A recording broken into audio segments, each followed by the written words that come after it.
Most good buyers agents work out what true value, fair market value looks like. And that's what people expect of a buyer's agent. I think the things they don't expect are things like, let's walk away from this one. Oh, but we like it. And I'm like, yeah, you like it, but these are its flaws and I think we can do better. Our motto is buy without regrets, and so if you can buy a property that will serve you for 10 years as opposed to 3 years, that will serve you well. It's something. Buying a great property today, that's not just what it's about. It's also getting something that could be ripe for improvement when the time is right for that investor or for the next buyer. You think about, right, lifestyle, what's important to you? How do you get to work? What do you need for your family? What amenities like parks and shops? Then you look at the budget. Welcome to Street Secrets. I'm Chris Bates. I'm a mortgage broker since 2013. And in this podcast, we're going to be interviewing Australia's leading buyers agents, ones with decades of experience, have the local insider knowledge on the street, and can really help you with your buying process, no matter whether you're a first home buyer, upgrade, or investor. In this podcast, you'll get access to Australia's leading buyers agents' minds every week on a Thursday.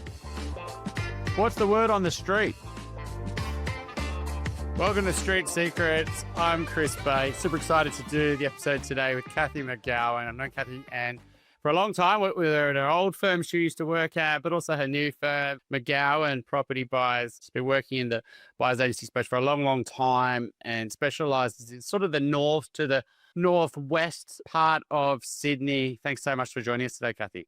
Thanks for having me, Chris. Cathy, obviously we know each other, but some people listening to this might not. And I think it's really valuable just to understand your sort of journey into the sort of real estate buyers agency world, what you're doing prior, how long you've been doing it. Yeah, and just the journey so far. So interestingly enough, well, I've had a real estate license now for over 30 years and I've been a BA for 14. My journey started work experience in a real estate office in year 10. So I always had this thing about property.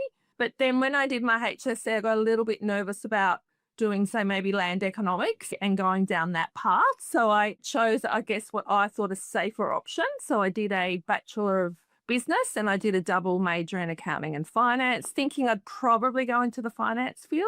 Got caught up in the chartered accounting world, worked for a big four firm, realised that wasn't my path, so got out of that pretty quickly after a couple of years and went off and did my full-time real estate licence, which took a year back in those days. It was a TAFE course, so I worked part-time in sales and did that as well. So I got my licence, did about 4 years in sales in the northwest, in the sort of semi-rural area around Dural. And then I, as I said, did that for 4 years during a recession in my 20s. It was pretty tough going, but I learned a lot.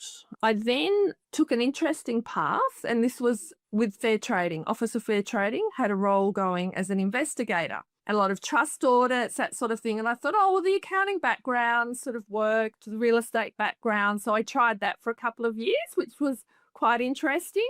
Out and about, checking out real estate offices, talking to licensees, not so much busting them, but educating them as to what they were doing right and wrong. Then moved over to the Real Estate Institute and worked there for like 11 years, doing initially membership-based PR work, so in and out of real estate offices for 4 to 5 days a week, helping with professional development, all that sort of stuff. So that gave me a really good insight into real estate practice and a lot of connections with real estate offices all over the state. We used to move around. I used to look after most of the state. So then I went into the complaint and dispute mediation path again. So getting members of the public, they used to write to REI back in those days, and the Institute used to handle complaints. So again, I got to see a lot of dissatisfaction from all sorts of consumers, whether they were buyers, landlords, sellers, tenants. So again, opened my eyes to what needed improving in the industry. I had a lot of friends buying property at the time, asking me lots of questions. I'd started investing and buying my own property in early 20s, did a couple of subdivisions and a couple of rebuilds and things. So I was pretty across that space. And it made me think, wow, there's a real need for people to help buyers. And back then there were very few buyers agents. So it was on my radar And then I got to a point after about 11 years with REI where I thought, I'm going to investigate being a buyer's agent. So I contacted one of the original buyer's agents, Jackie Parker at House Search Australia, who was located sort of in the area that I live.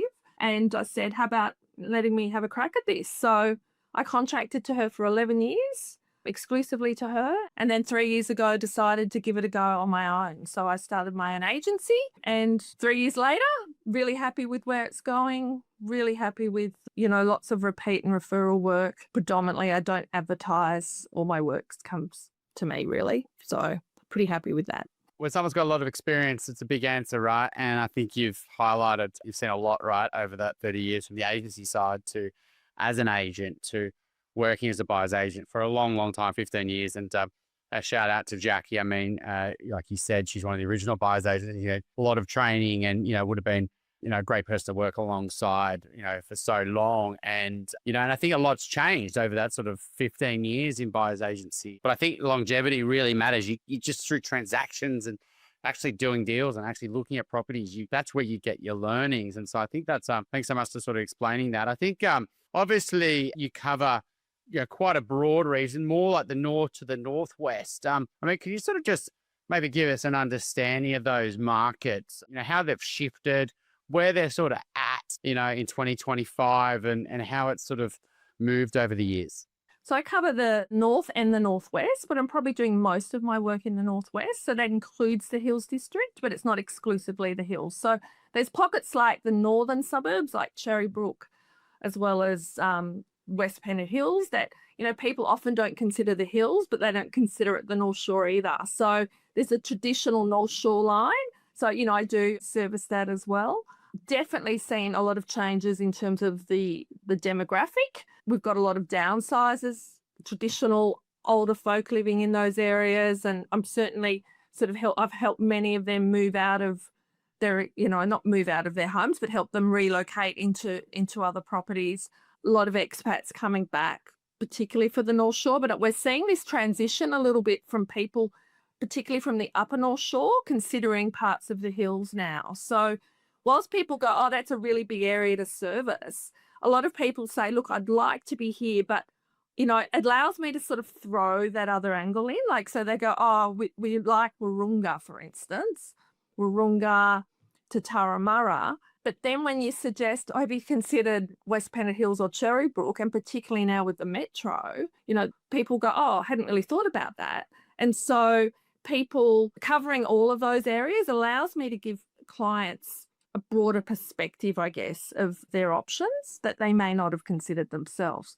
Certainly in the northwest, we're seeing, a change. It's been a bit of growth in parts of the northwest, a lot more units coming in. So particularly around Castle Hill, there's a lot happening in that northwest Bella Vista area.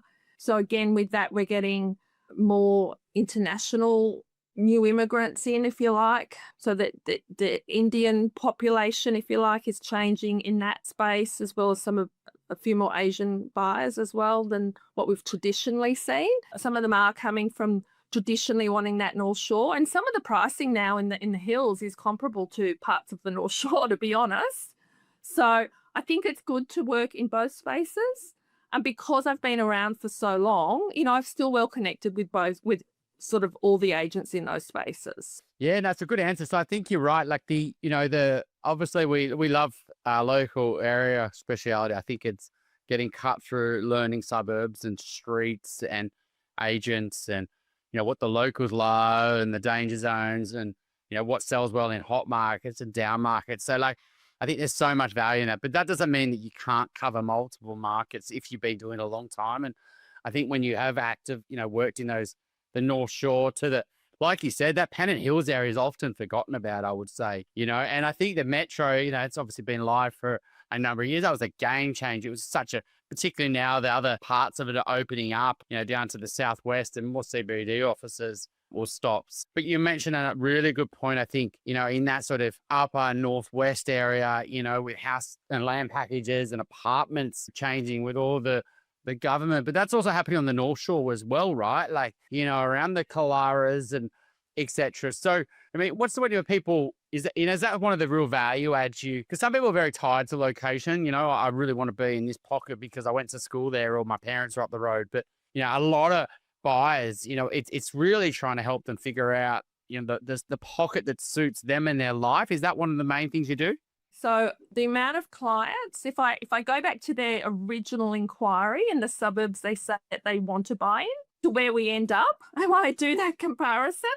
And I'll give you an example. I had a first-time buyer come to me last year they said, look, we've been looking for a few weeks. I hadn't been looking for long. We've found this townhouse in Hornsby we think we like, but we're not quite sure because we haven't looked very much. Would you look at it for us? And I said, look, sure, I can do a evaluation negotiation service. It was going to auction in about a week, I think. And I said, look, and if you don't end up buying it, I'll rebate the retainer fee into a full search for you, which they were on board with. I went and had a look at it, and I sort of came back to them and I said, what are your priorities? Like, because I didn't particularly like the townhouse. It was quite close to the station. I said, is being to the station really important for you? And they said, no, not really. And I said, well, you're buying this property that's really close to the station, terrible off-street parking. It's overlooked. Are you planning to have a family? Because the yard was all over the place. And they're like, well, actually, yeah, we're pregnant. And I'm like, okay, well, that changes things because now we've got to talk about, daycare and who's commuting to school who's commuting to the city, who's going to drop off at daycare, all those sorts of things, what school looks like in the future. So we decided to do a full search. And I said, look, for your budget, you could actually buy a better asset in a suburb like Cherrybrook. So I actually brought them for not that much more, and they could afford it, a duplex as opposed to a townhouse in a better suburb with great schools, leafy spaces, big, way bigger yard, more practical home that they could literally raise a family in. And they said to me, we hadn't even considered this suburb. And that's just one story, right? Like I've got multiple stories of clients like that. And it's something that I really think a good buyer's agent adds value, being able to offer these paths for clients because they often don't know, or they don't consider the longer term ramifications. If we buy this, we're going to outgrow it. Like, so what are our other options in maybe an adjoining suburb? Like West Pymble versus Pymble. West Pymble for many years was the poor cousin. And then, I've helped a lot of clients over the years buying West Pymble, young couples who grew up on the North Shore, couldn't quite afford it.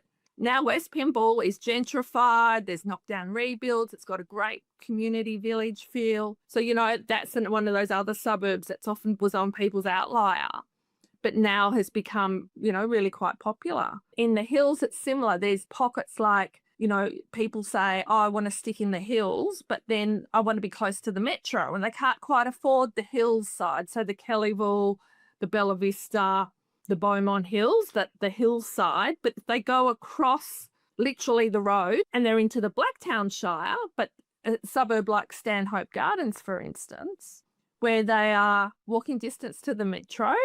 They've got low maintenance blocks, and that's the other thing that I've really noticed over the years, Chris. There's a lot more buyers now going, we don't want the big yard to maintain. We want lifestyle. We want to go cafeing on the weekend and going out and weekends away. We don't want a big lawn to maintain. So a community title estate with smaller blocks, but they still get the benefit of a swimming pool, and they pay, $300 to $400 a quarter. For some of them, that's a really good option. So again, presenting those options, and I've brought for a number of clients in that pocket as well, even though it's in the Blacktown side, not the hills side, the growth they have had because they walk to Metro, they walk to Kellyville Metro. So it's just an interesting space. So people don't know what they don't know, right? And I know that's often said in this space, but opening up those opportunities, showing them what else is around and what their dollar may buy them that will give them longevity as well, I think, rather than having to up and move again in a few years' time when, they have a baby and a family and then they've got 2 kids and all that sort of stuff. So I really explore that space and try at the onset with the brief to nail the brief. But it's always an evolving thing too. So, it's not set in stone, but I do try to get it pretty sorted up front, but it is interesting where we end up buying for as to where sometimes the client thinks they want to live. Yeah, I think that's a great sign of a great buyer's agent, to be honest, because you're right. Clients don't know what they don't know. They also, they're just basing their search based on what they do know, right? And, what they think they should buy rather than really sort of, any people are making transactions either the first time or not many times in their life. And I think the challenge is, obviously you're talking a lot with first home buyers here with those scenarios, and budget's really tight. It's whether it's the bank or whether it's their cash or whether it's, just their borrowing capacity, it's really tight, and the market just price, so they're having to make compromises. They don't know what the compromises to make, and they don't know what's out there. And I think you had a lot of value, but I think that's equally at the next level, the upgrader market. I think, they, have lived in an area and they just think they've got to get a bigger house in that area, but they haven't really gone and driven through certain suburbs, and they've shifted and they've changed over time, and, just sort of helping them explore alternative options. I think you've highlighted a really interesting point to the hills, how it will shift. I mean, you're right. It was all big homes on big blocks potentially in the past, but there is going to be some density, but there's also some good density, I would say, rather than, really stacking it all together nice and tight. And I think there is a, real lack of that, I guess, within the hills area. And you can still get good assets in that space that, are desirable not just for first home buyers and sort of downsizers as well. Oh, downsizers as well. I recently purchased something for a downsizer in that Norwest Bella Vista pocket. That's become really popular with downsizers. So Mulford do a lot in that space, and there's a lot planned in that space. So they're really sort of going to, the shops are changing. There's a lot happening, a lot more green space, more units going in, but there'll be a lot of green space as well. But what we're finding, a lot of the hills downsizers want to stay in the hills, but they don't want those traditional big blocks. So they're going into these developments and they're paying pretty big dollars for essentially townhomes that are classified.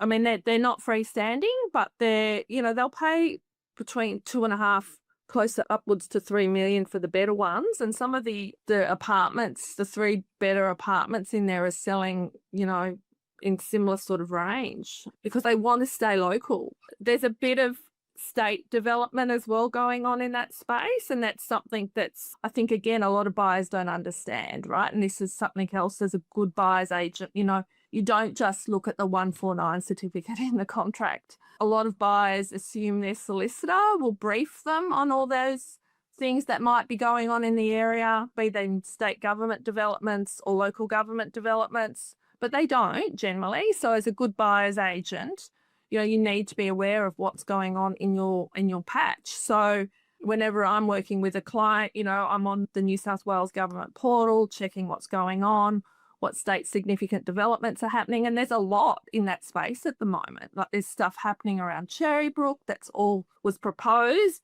Now it's all changed in the last couple of months. So they're looking at densities of like another 10,000 homes in there. And it's going to be, not what was originally proposed about 3 years ago with the Todd development. Same on the North Shore. All that's still changing and evolving. So in Bella Vista at the moment, there's 2 towers proposed, 40 stories each. So being across all of that, you can't expect buyers to be across all of that. And their legal advisors often aren't as well. So, not to denigrate what they do, but buyers need to be proactive in that space at the moment, buying in these suburbs and not assuming that there's not some sort of significant development going on around them. I as a BA will do that for my clients, but if they're going solo and they don't know this, and that's the other thing too, when they're looking at comp sales, they're often not looking at that level of detail, right? Why did that sell for that price? Because it's part of a development site, or it's going to be overshadowed by a development site. And that's the same on the North Shore at the moment, as well as in the hills. So it's just something that,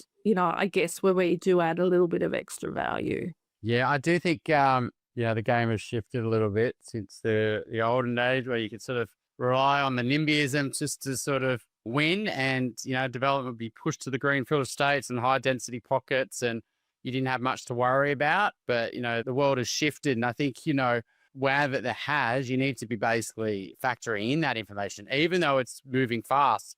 You can't be putting your head in the sand. I think the great buyers agents are looking at the pockets that they do service and going, how is this going to shift the livability of these suburbs? And, how do I protect my clients' and, and even potentially avoid certain pockets or, really try to go to other pockets. I think you've got to be across it, which it sounds like you are. I mean, what's some of the danger zones where, if you think about your pockets where, buyers don't know what they don't know, then they buy and they're like, oh, this is actually a little bit of black hole. It's got, noise or flood or whatever it is. What's some of the things that, people often when they're buying the sort of the Northwest get wrong? And then a few years later, they switch on, they're like, oh, I just wish I knew that before. Probably the rat runs. The school rat runs can be pretty significant. I personally live in Dural. We've got a lot of private schools. There's sort of one main big road in and out. And certain times of the day, you just sort of avoid it. The other thing is flight paths. And, the interesting thing is when the new airport opens, part of the hills is going to be impacted. So that's not something as on necessarily people's radar now, and they don't see that as an issue now, but it's going to be an issue in the future for parts of the hills. Bushfire zones is probably an interesting one. We're really, we're quite a green suburb. There's a lot of bush around, and a lot of buyers think, like whether they're doing knockdown rebuilds or significant renos, being in a flame zone, bushfire prone land. So there's a lot of Cherrybrook that's impacted. There's certainly the rural part, and I do buy sometimes semi-rural properties as well. So I brought a couple in Arcadia this year. One client wanted a vacant block to build, and we searched for something that was non-bushfire. It's the same in West Pymble, bushfire. The bushfire is a big one. I think school rat runs, and I think these developments and units that are coming up. So even like main parts of Castle Hill that were traditionally quarter-acre blocks, 1990s homes, there's pockets that one side of the street is all getting developed, but the other side's not. And if you're on that other side or the street behind and your visitors can't get a park, you're living through construction. Schools is a big thing as well. As I said, schools in the hills, a lot of people are moving to the hills because of the schools. Cherrybrook's one of those areas where it's pretty highly sought after for schooling. But again, there's certain streets where if you expect to get out of your driveway between 8 a.m. and 8:30 a.m. when all the mums are picking up or dropping off their kids and the same at 3, then good luck to you. So, they're the sorts of things. It's probably similar to most areas, I expect. But, a good BA is across all that. No, and I think that all really matters, though. I think knowing those things, and they are different, I do feel like, and they will change to different suburbs. I think you're right. Schools are such a big part of why people are moving there. They're trying to avoid the private school fees at the east or the north, and they get, similar lifestyle. I'd have to pay, $600,000 in costs. And I might as well put that into my house rather than to a private school. I mean, what are some of the locals just love and don't love? Like, you mentioned bushfires and leafy, it's a sort of a catch-22, that, you get the benefit of nicer climate, outlook, being close to nature and connected, but then you've got the risk of the bushfire. But what's some of the things where you think the hills just hate that, they just don't like that type of property and they really struggle to sell?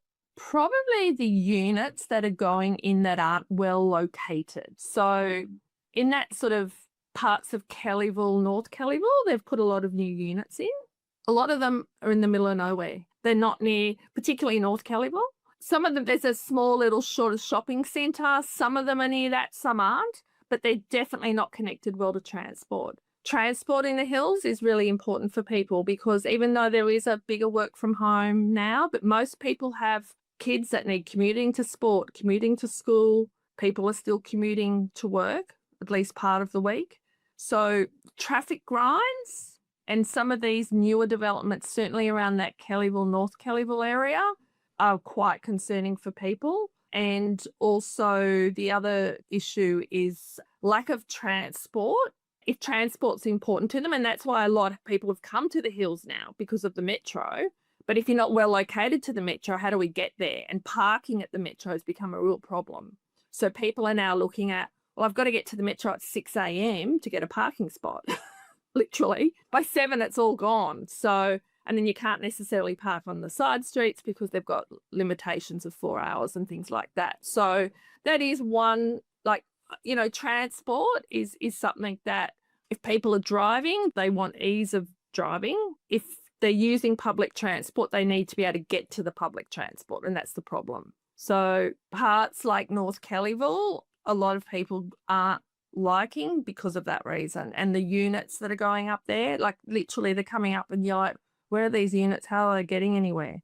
And they just create a lot of extra traffic. So the locals sort of get fed up because it's like, well, now we've just got extra cars, because even though they're in a unit, they still have a car, right? So like, there's this sort of mentality, and even when they build units near the metro, that these families won't have cars, but they still do. Not everyone just goes on the metro, right? So Castle Hill particularly, the locals really up in arms about that, because even though the ones in Castle Hill, the units that are going up are well located to the metro, people still have families. They still drive. They still need to get their kids places. Not everything is accessible by the metro. So the metro is great, don't get me wrong. It's fantastic.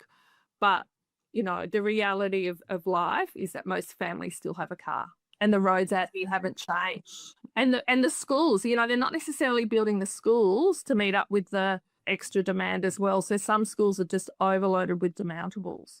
So that's going to change, but it's a slow process.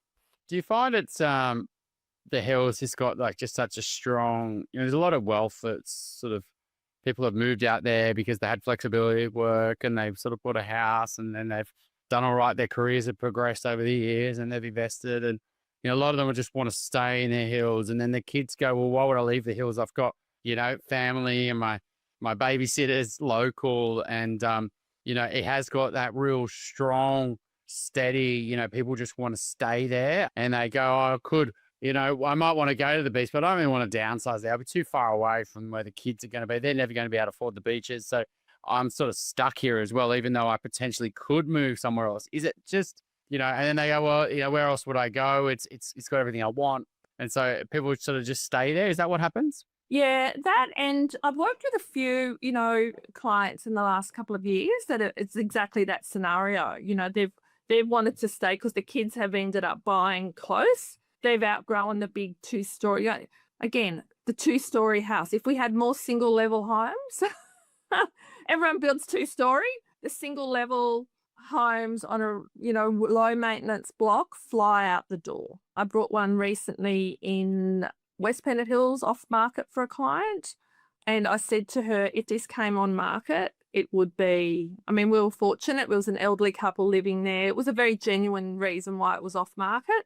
But those single level, conveniently located homes, the downsizer market is so strong in the hills for those. It's insane, really insane. Obviously, agent relationships are really important with what you do. You know, what's your sort of approach to sort of making sure that you maintain and also grow those relationships? And why do you think it gives you a bit of an unfair advantage over, say, new buyers agents entering the industry just because you've been doing it so long? You know, look, I think it's about respect. You know, I respect they have a role to do. I always call them back. Like, you know, open homes, Monday my phone, if I've been out to lots of opens on the weekend, Monday my phone rings off the dial. I always return their calls. You know, even if my client, it's not the property we're interested in, just courtesy, respect, even during a negotiation, right? I respect they've got a job to do. They usually respect that I've got a job to do, and we meet somewhere that works for all parties. Over the years, you know, you do develop stronger relationships with some than others, but a lot of the Hills agents and the North Shore agents that I work with have also been around a long time. I had a situation many years ago where I had a North Shore agent hang up on me about 3 times and refused to let me into a property because she didn't work with buyers agents. And I finally convinced her to give me a shot. And it was actually in my more infancy as in being a buyer's agent. I'd probably been a BA only for a couple of years. And I said, well, have I ever done anything wrong?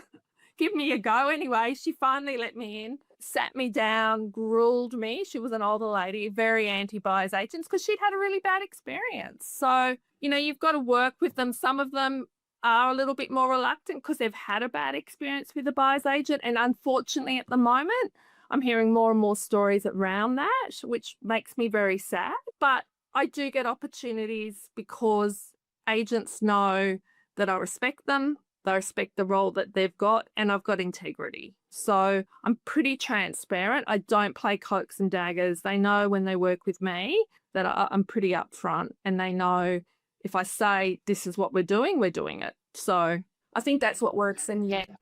Probably a misunderstanding. A lot of say, they've got to come in heavy-handed and play, and I think the kind of forget you got to get the agents on side. Not only to get access to the opportunities, but to actually get prioritization in offers and actually get the benefits of the relationship. I do think we've seen over the years clients engage buyers agents that do rub agents up the wrong way, and they actually often get themselves further down the queue and don't get any preference because and agents know that those buyers, they probably won't be in business for long. And so they're not interested in building the relationships with them because they're like, oh, I just don't think. And so I do think it takes time. I do think, you've got to build that trust, and then you get the benefits of what you're getting. But you do need to disarm them and build trust with them fast. Sometimes there's a new agent that you need to sort of educate. So yeah. And there's new agents in the hills that, I might not have worked with before. So I, always sort of treat them, I guess, with the same level of respect that I would someone I've worked with before, explain to them that I've been around for a while, I'm not a newbie. And they generally go, oh, okay, great. Okay. Because, they also want to work. Good agents want to work with a good buyer's agent, right? It helps them. They're not hand-holding the buyer. Multiple times we have deals where, there's myself and then there's usually competition because I only generally like to buy A-grade properties. So I say to my clients, we don't want to buy the property nobody else wants to buy, because when it comes to resale, you want that property that everyone else wants to buy when you go to buy it, right? And when you're selling it, same deal. So generally there is competition around, and the good agent relationships that you have, like before I even make an offer, right? I'm asking all the questions up front about what other buyers have you got on this?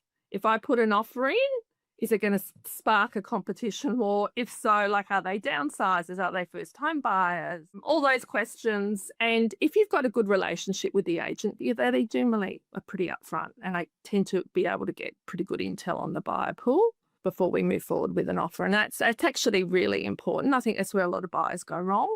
They just throw an offer out there and they don't ask any questions around that sort of stuff. And why would the agent tell them, Well, that's right. I mean, it's hard, right? Even the knowledge itself's not enough, right? You're still a buyer versus an agent. You're not an industry, other representing. You can sort of have a much deeper conversation that a buyer would never get to go, and they wouldn't know.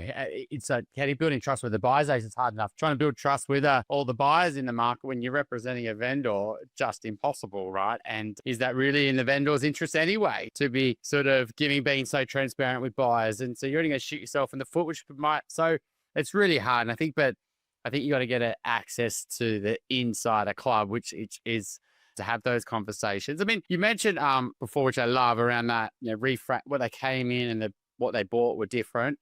What are some of the other intangibles when they get to the end and they're like, that was amazing, Cathy, I just loved it. I didn't expect this, but that was really, really valuable. And it's not just the typical things that, people would think the value of buyers agents, but all those intangibles that they only realize after they've worked with you that they got.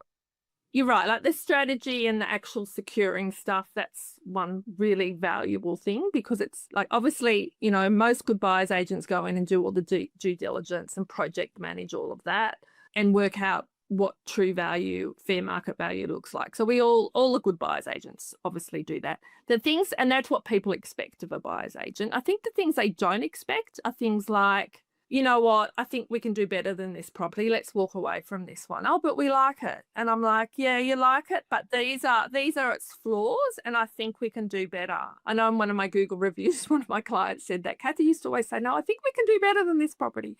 I think the other thing are things like when we purchase a property, I go and I take photos of all the inclusions. I test everything. Building inspectors often don't test if the aircon works or the oven works or the range hood works, the pool equipment. So I go in, take photos of all of that and test before we exchange. We come back to pre-settlement inspection. Things do go wrong at settlement. So I have had and this is where clients are like, oh, wow, we didn't expect this. I've had laundry cabinets removed. I've had ovens swapped out. I've had an air conditioner that worked and then didn't work. a dishwasher that literally blew up as I pressed the on button at the settlement inspection, pool cleaner swapped out, like all sorts of things. And so they're the things that buyers don't really think about, if you know what I mean. They go, oh, we'll just cruise through the property, have a look. Oh, it looks pretty empty. That's fine. And look, a lot of these things get thrown up at the pre-settlement inspection, like cleanliness and lawn mowing and all of that sort of stuff, which is hard to push. But, you know, if something has been swapped out or isn't working, that was working, but if you don't have proof that it was working when you purchased it, you sort of got no claim, right? So there's value add in that. I think having a really good network of professionals that I work with, so building inspectors, incredibly important. Really hard to find good ones. You know, I've had building inspectors that have just said, run from this property. Like, we've got the vendor report, looks pretty okay, but we get our guys in. I've had situations where we've had active termites in properties. This one particular property, very popular, was going to auction. I got my guy there. Even though we had the vendor report, I said, I'm not happy to rely on this report. Got our own guy in there. He said, Cathy, I think it's got active termites. So we then got some further investigations. It did. It had active termites. There were 10 other registered bidders at that auction. The agent did disclose to them that we had found active termites. The original inspector who did the vendor report went back out, still denied it. Other buyers got their guys out there. Oh, no, we can't see anything. I think it's fine, right? We didn't purchase the property. It had a long settlement, however. And one of the other agents that worked in the area rang me, because I'd sort of had the discussion with them at the time. And she rang me and she said, you know that house that you didn't buy with the termites? Well, it's just settled, I think. And there's a builder's truck literally ripping off the back half of that house because the termites had just destroyed it. Now, my guy picked that up. Like, I'm not saying, like, and others don't. So, like, we align ourselves with good people. Again, when these settlements go wrong and you've got your recommended conveyance or a solicitor on it, you know, things happen, it gets sorted. The one that I had recently with the oven, that was an absolute nightmare because they also left a heap of rubbish at the house and on the process of moving the oven out. So they didn't even properly install it, right? So I get to the pre-settlement inspection in the morning, a day of settlement. And again, I always try to line up my settlements inspections on the day of settlement. I don't do them a week in advance or days in advance like some do. And the oven was half out of its spot. And I'm like, this isn't the same oven. You know, the solicitor literally spent her day, and I spent a fair hunk of my day. I came back to the property 3 times to check, you know, on what was going on and making sure that everything got fixed and sorted. So they're the value add things, you know, that, again, knowledge, experience, aligning yourself with good people. Again, brokers make all the difference. You know, when we're particularly in a cool off in the hills, we still do quite a bit in cool off. Not everything's auction. I've got one cooling off today that we'll go through. But, you know, again, onto the broker. Again, either brokers we recommend, or if the clients, they often come to us with pre-approval. So they've often already engaged a broker, and sometimes the brokers are good and sometimes they're not so good. And so, again, it's critical that we stay on top of the brokers as well and work with them. And if we can recommend our own, well, obviously we do. I think you're right. These are things that often, you know, they're 1%ers, but sometimes they're more than 1%, right? They're worth a lot to this transaction, and they're allied, you know, professionals. Now, a lot of people misunderstand the value there. I can get a building inspector, I can get a conveyancer, I can get a solicitor. Like, yeah, but can you get a good one, you know, one who's actually going to provide the value for their service? Oh, 66 Ws at 10 o'clock at night on a Saturday night. Like, I've been able to do that. Good luck. You know, the amount of deals I've done after hours with 66 Ws. I had one last Friday night and we were getting gazumped. And, you know, again, luckily, you know to ask the right questions, right? So we had offer and acceptance. I had the 66W in my inbox ready to send. We got offer and acceptance. Client paid the deposit. I sent the 66. We're waiting on the contracts to come to us for exchange. Meanwhile, the other buyer upped the offer another 40,000. And the owner was like, oh, well, we've got this. And I said, wait a minute, we've got offer and acceptance. I forwarded the 66W. We're a sure thing. You've got the deposit. We're just waiting on your contract. Has the other buyer got their 66? They can get it in half an hour or so. And I said, it's now 6:30 on a Friday night. How certain are you of that? Because if you're not, it's a pretty big gamble because my buyer's going to walk, because they're just annoyed about getting gazumped, right? So again, having those sort of contacts and aligning yourself with good people, it makes a difference to getting a deal done often. A deal done. Oh, absolutely. It's just picking up on a past point you did mention earlier on around, I think we can do better. I mean, I love that line. I think it's something I've heard for a few buyers agent. I love when a client gets it back to me and says, I spoke to Cathy and she said, don't buy that property. I think we could do better. And, I think the clients really respect that. At first, they think, hang on a sec. Can't believe she's saying not buy. And then 3 weeks later, they get something better and they're like, God, I'm so glad. And it's like a life-changing moment for them. And I can think of many clients over the year, but that's what a true trusted advisor does. So, they really challenge clients. Thanks so much for coming on today, Cathy. Obviously, we've worked for many years together, both before at House Search, with Jackie, but also under your new business, and you're buying the Northwest. You're in safe hands with Cathy and the team. And so thanks so much for coming on. Thank you, Chris.